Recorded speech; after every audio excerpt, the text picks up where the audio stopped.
Bonjour et bienvenue dans cette vidéo qui va vous montrer comment est-ce qu'on peut travailler l'analyse d'un texte philosophique. Alors, j'ai choisi un texte de Saint-Augustin, extrait des Confessions, du livre 11. C'est un texte assez connu. Alors, je vais le lire une fois pendant que vous suivez sur le texte. Si le futur et le passé existent, je veux savoir où ils sont. Si je n'en suis pas encore capable, je sais du moins que, où qu'ils soient, ils n'y sont ni en tant que futur, ni en tant que passé, mais en tant que présent. Car si le futur y est en tant que futur, il n'y est pas encore, si le passé y est en tant que passé, il n'y est plus, où donc qu'il soit, quel qu'il soit, ils ne sont qu'en tant que présent. Lorsque nous faisons du passé des récits véritables, ce qui vient de notre mémoire, ce ne sont pas les choses elles-mêmes qui ont cessé d'être, mais des termes conçus à partir des images des choses, lesquelles, en traversant nos sens, ont gravé dans notre esprit des sortes d'empreintes. Mon enfance, par exemple, qui n'est plus, est dans un passé disparu, lui. Mais, lorsque je l'évoque et la raconte, c'est dans le présent que je vois son image, car cette image est encore dans ma mémoire. La prédiction de l'avenir se fait-elle selon le même mécanisme? Les événements qui ne sont pas encore sont-ils représentés à l'avance dans notre esprit par des images déjà existantes? J'avoue, mon Dieu, que je l'ignore. Et ce que je sais, c'est que d'habitude nous préméditons nos actions futures, que cette préméditation appartient au présent, tandis que l'action préméditée n'est pas encore étant future. Lorsque nous l'aurons entreprise et que nous nous serons mis à réaliser ce que nous avions prémédité, alors l'action existera, puisqu'elle sera à ce moment non plus future, mais présente. De quelque façon que se produise ce mystérieux pressentiment de l'avenir, on ne peut voir que ce qui est. Or ce qui est déjà n'est pas futur, mais présent. Lorsqu'on déclare voir l'avenir, ce que l'on voit, ce ne sont pas les événements eux-mêmes, qui ne sont pas encore, autrement dit qui sont futurs, ce sont leurs causes, ou peut-être les signes qui les annoncent et qui les uns et les autres existent déjà. Alors, ce texte a l'air, à première lecture, bien difficile. Comment est-ce qu'on peut s'en sortir pour réussir à comprendre le propos de l'auteur, ici Saint-Augustin? Alors le conseil que je vous donne, c'est de commencer à repérer les mots-clés et pour cela de simplement suivre l'ordre du texte. Le premier mot qui apparaît dans le texte est futur. Alors, premier exercice, voyons si on peut repérer d'autres occurrences du terme futur dans le texte.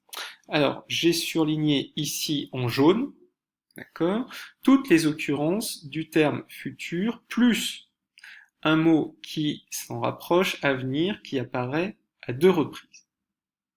D'accord? Donc, muni d'un feutre, d'un surligneur, comme vous voulez, relevez, d'accord, toutes les occurrences du premier terme du texte qui vous semble important.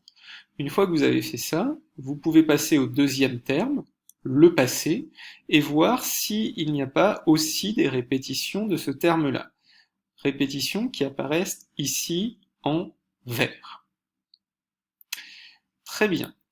Nous avons donc le futur et le passé qui existent. Si nous prenons dans l'ordre du texte et si nous considérons une certaine logique, il nous manque le présent. Voyons voir s'il n'y aurait pas un certain nombre d'occurrences du présent là-dedans. Voilà, petit à petit, nous voyons apparaître ce repérage, d'accord, du présent ici en bleu. Très bien, nous voyons donc apparaître le futur, le passé et le présent. Y a-t-il d'autres termes encore maintenant qui se répètent dans le texte mais que nous n'avons pas encore mis en valeur? Eh bien oui, il y en a encore au moins trois. Tout d'abord le terme de mémoire, d'accord, qui apparaît deux fois.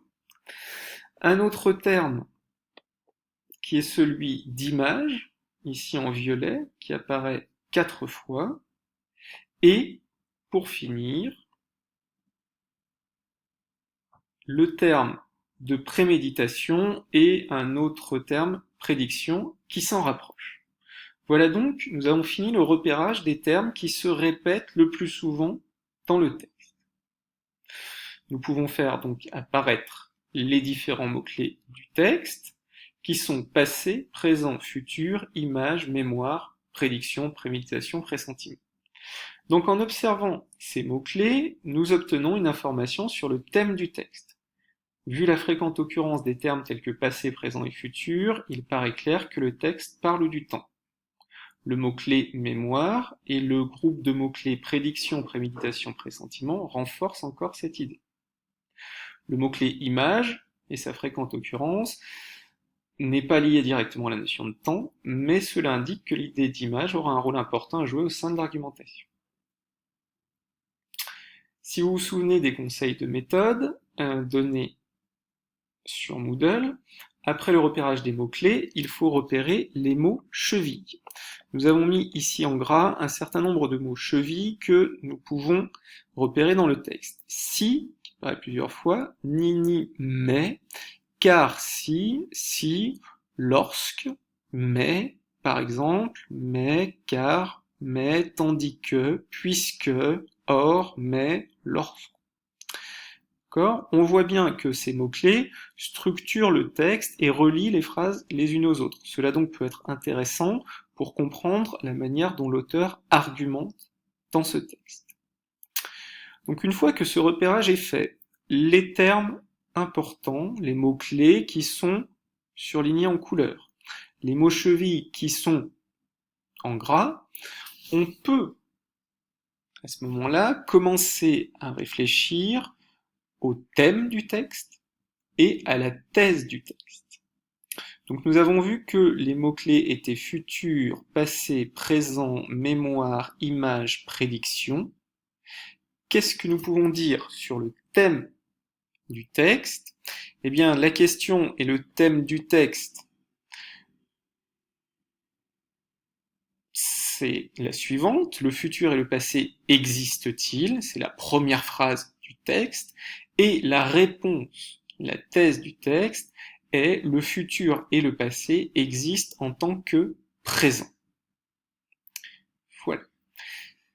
Si vous voulez, comme petit exercice, vous pouvez maintenant reprendre la lecture du texte qui est donné au début de cette vidéo, sans aucun surlignage, pour voir si vous êtes capable de repérer à nouveau les termes importants du texte, les mots-clés, les mots chevilles, et est-ce que vous êtes capable de reformuler la question que pose le texte et la réponse qu'il lui apporte. Une fois que vous aurez fait ceci, vous pourrez vous entraîner sur le texte de Caliclès. Merci et bon travail.